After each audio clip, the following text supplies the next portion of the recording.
14/9/2025 அவ்யக்த பாப்தாதா திருப்புதல் தேதி 18/1/2006. இப்பொழுது தன்னை விடுவித்துக் கொண்டு மாஸ்டர் முக்தி வள்ளலாகி அனைவருக்கும் முக்தி வள்ளலாகி முக்தி அளிப்பதில் நிமித்தமாக ஆகுங்கள். இன்று அன்பு கடலான பாப்தாதா நாலாபுறமும் உள்ள அன்பான குழந்தைகளை பார்த்து கொண்டு இருக்கிறார். இருவிதமான குழந்தைகளை பார்த்து மகிழ்கிறார். ஒன்று அன்பில் மூழ்கிய குழந்தைகள், மற்றொன்று அன்பான குழந்தைகள். இருவரின் அன்பின் அலையும் தந்தையிடம் அமிர்த வேளைக்கு முன்பு இருந்தே வந்தடைந்துள்ளது. ஒவ்வொரு குழந்தையின் உள்ளத்திலிருந்தும் தன்னில் தானாகவே பாடல் ஒலிக்கின்றது. மேரா பாபா, பாப் தாதாவின் உள்ளத்திலிருந்தும் இதே பாடல் ஒலிக்கின்றது. எனது குழந்தைகளே, பாப் தாதாவிற்கே தலையின் கிரீடமானவர்கள் குழந்தைகள். இன்று நினைவு தினமான காரணத்தினால் அனைவர் மனதிலும் அன்பின் அலை அதிகமாக உள்ளது. அநேக குழந்தைகளின் அன்பு எனும் முத்துகளை மாலைகளாக பாப்தாதாவின் கழுத்தில் விழுந்த வண்ணம் உள்ளது. தந்தையும் தனது அன்பு எனும் கரங்களை குழந்தைகளுக்கு மாலையாக அணிவிக்கிறார்.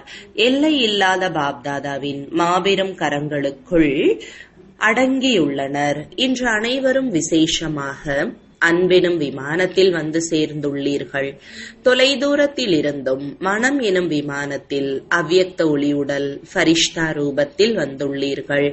குழந்தைகள் அனைவருக்கும் பாப்தாதா இன்று நினைவு நாள் மற்றும் சக்தி வாய்ந்த நாளுக்கான பல மடங்கு நினைவுகளை வழங்கிக் கொண்டு இருக்கிறார். இந்த நாள் எத்தனை நினைவுகளை தருகிறது.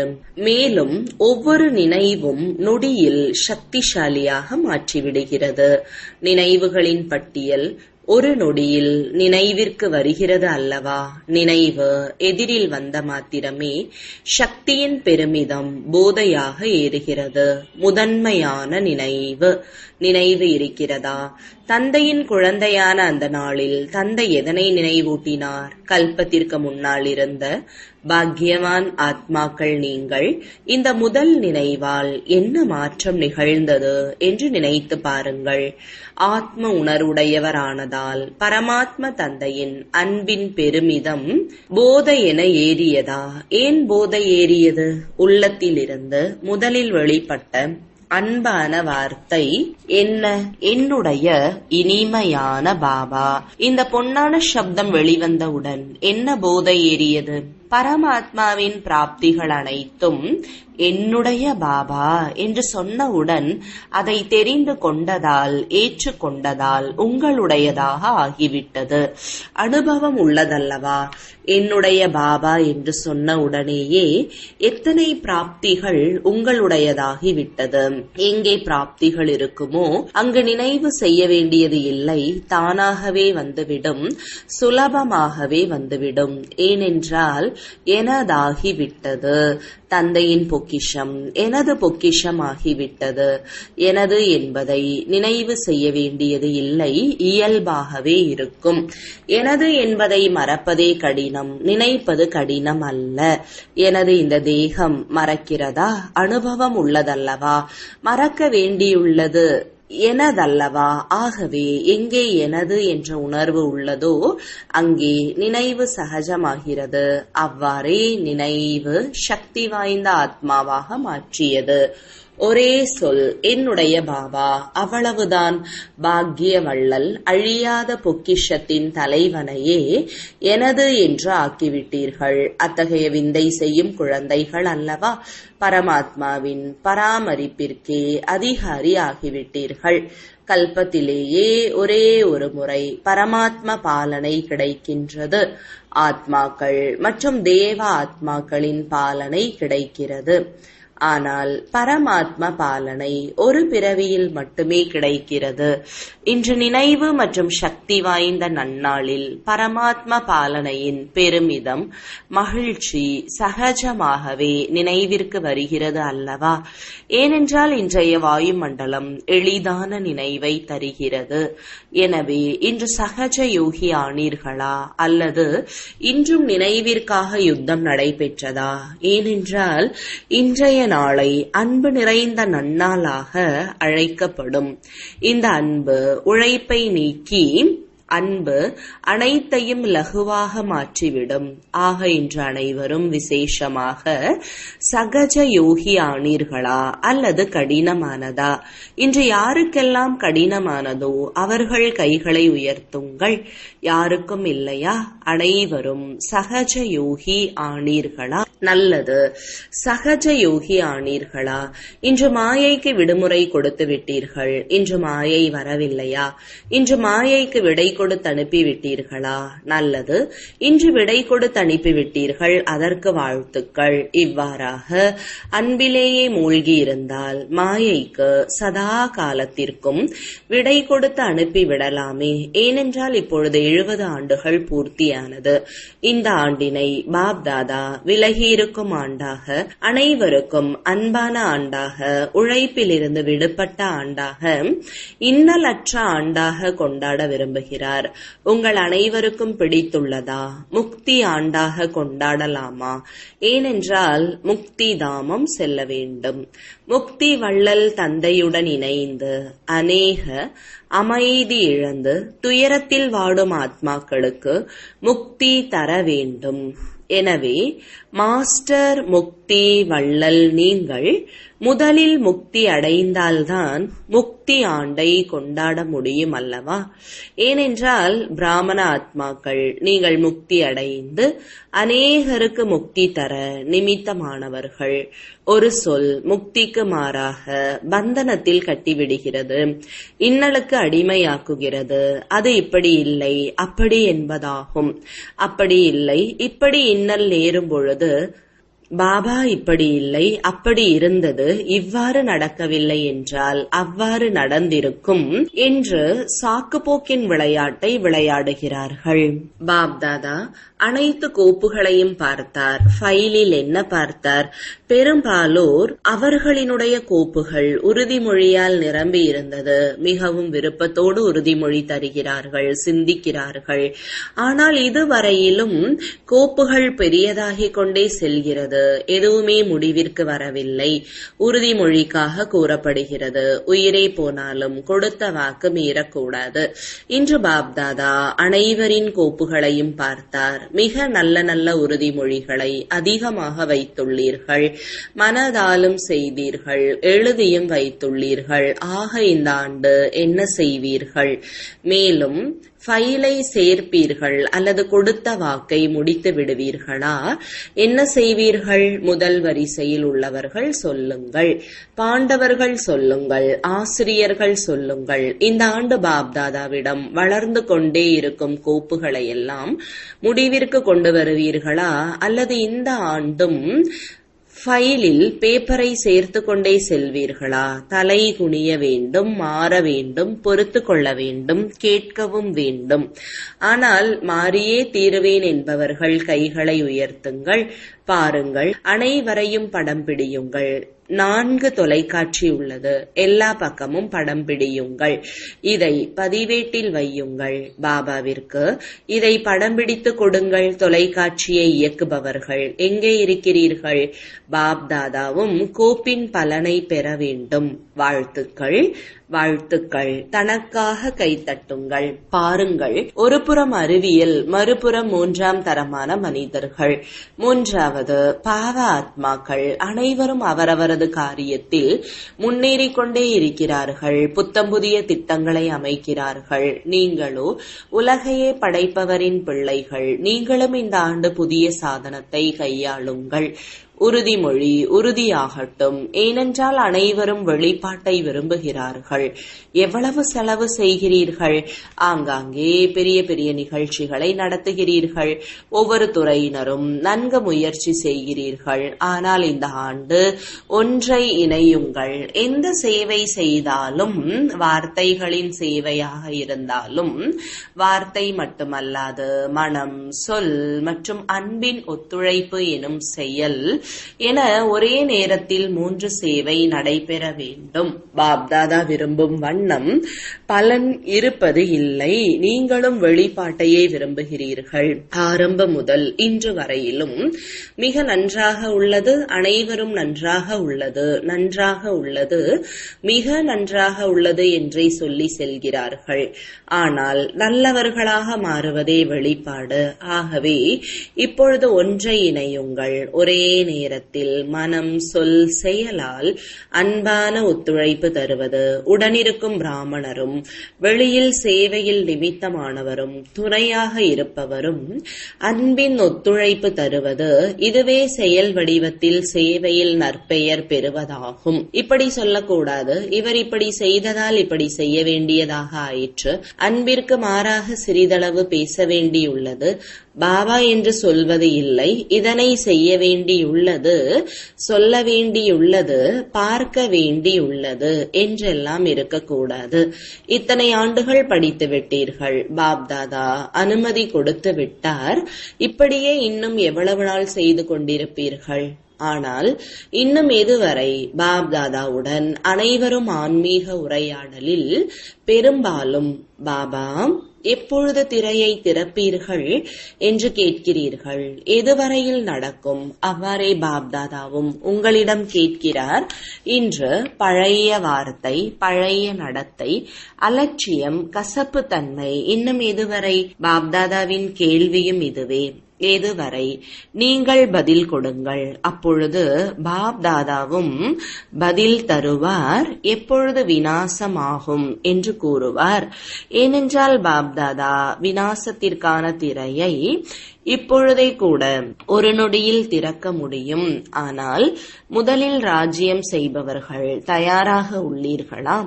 இப்போதிலிருந்தே தயார் செய்தால் முடிவை அருகே கொண்டு வர முடியும். எந்த ஒரு பலவீனத்திற்கும் காரணம் காட்டாதீர்கள், நிவாரணம் செய்யுங்கள். இது காரணம் என்று சொல்லாதீர்கள். பாப்தாதா நாள் முழுவதும் குழந்தைகளின் விளையாட்டை பார்த்து கொண்டிருக்கிறார். குழந்தைகள் மீது அன்பு இருப்பதால் மீண்டும் மீண்டும் விளையாட்டை பார்க்கிறார். பாப்தாதாவிடம் மிக பெரிய தொலைக்காட்சி உள்ளது. ஒரே நேரத்தில் முழு உலகையும் பார்க்க முடியும். பாப்தாதா அநேக விளையாட்டுகளை பார்க்கிறார். இதில் நாலாபுறமும் உள்ள குழந்தைகள் தென்படுகிறார்கள். அமெரிக்காவாக இருந்தாலும் குர்காவாக இருந்தாலும் அனைவரும் தெரிகிறார்கள். சாக்குப்போக்கு நன்றாகவே சொல்கின்றனர். இதுதான் காரணம் பாபா. எனது தவறு இல்லை, இவர் இப்படி செய்தார், அவர்தான் காரணம். பாபா எனது தவறு இல்லை, காரணத்தை காரணமாகவே இருக்க செய்தீர்களா அல்லது காரணத்தை நிவாரணமாக மாற்றினீர்களா? அனைவரும் பாபா உங்கள் ஆசை என்னவென்று கேட்கின்றீர்கள் தானே. ஆகவே பாப்தாதா தனது ஆசையை சொல்கிறார். பாப்தாதாவிற்கு ஒரே ஒரு ஆசைதான், நிவாரணம் தென்பட வேண்டும், காரணம் அழிந்து போக வேண்டும், இன்னல்கள் அகன்று சதா சமாதானமாக திகழ வேண்டும். முடியுமா? முதல் வரிசையில் உள்ளவர்கள் கூறுங்கள், முடியுமா? தலையையாவது அசையுங்களேன். பின்னால் உள்ளவர்களால் முடியுமா? நல்லது. நாளை தொலைக்காட்சியை திறந்தால் அவசியம் தெரியும் அல்லவா?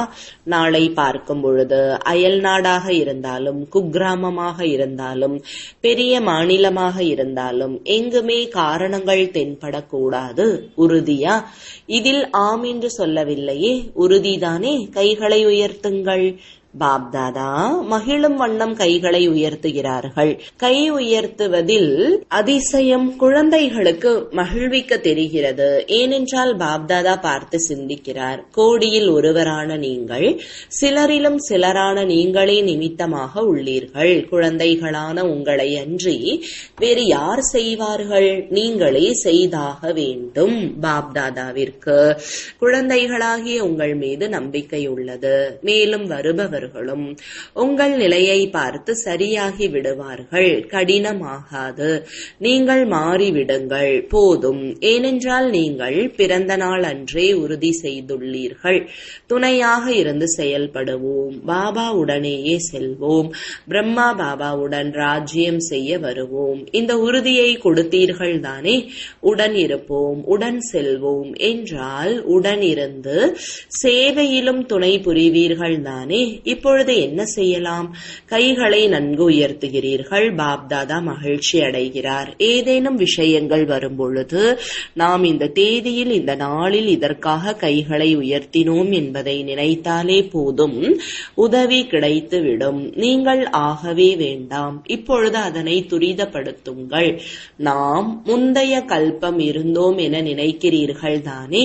இப்போதும் ஒவ்வொரு கல்பமும் நாமே ஆக வேண்டும். இது உறுதிதானே? அல்லது 2 வருடம் விட்டு 3வது வருடம் விட்டு விட்டீர்களா? நாம் நிமித்தம் என்பதை எப்பொழுதும் நினைவில் வையுங்கள். நாம் கோடியில் சிலர், சிலரிலும் சிலர், கோடியில் சிலர் வருவார்கள். ஆனால் நீங்களோ அந்த சிலரிலும் சிலர். இன்று அன்பு நிறைந்த நன்னாள். அன்பில் எதையும் செய்வது கடினமாகாது. எனவே பாப்தாதா இன்றைய அனைவருக்கும் நினைவூட்டுகிறார். பிரம்மா பாபாவிடம் குழந்தைகளுக்கு எவ்வளவு அன்புள்ளது. இதை பார்த்து சிவபாபாவிற்கு அளவற்ற மகிழ்ச்சி ஏற்படுகிறது. நாலாபுறமும் பார்க்கின்ற பொழுது 1 வருட மாணவராக இருந்தாலும் 70 வருட மாணவராக இருந்தாலும் அனைவரும் அன்பில் மூழ்கி இருக்கிறார்கள். ஆகவே சிவபாபாவும் பிரம்மா பாபாவின் மீது குழந்தைகளுக்கு உள்ள அன்பை கண்டு பெருமிதம் அடைகிறார். இன்றைய நாளில் இன்னொரு செய்தியும் சொல்லட்டுமா?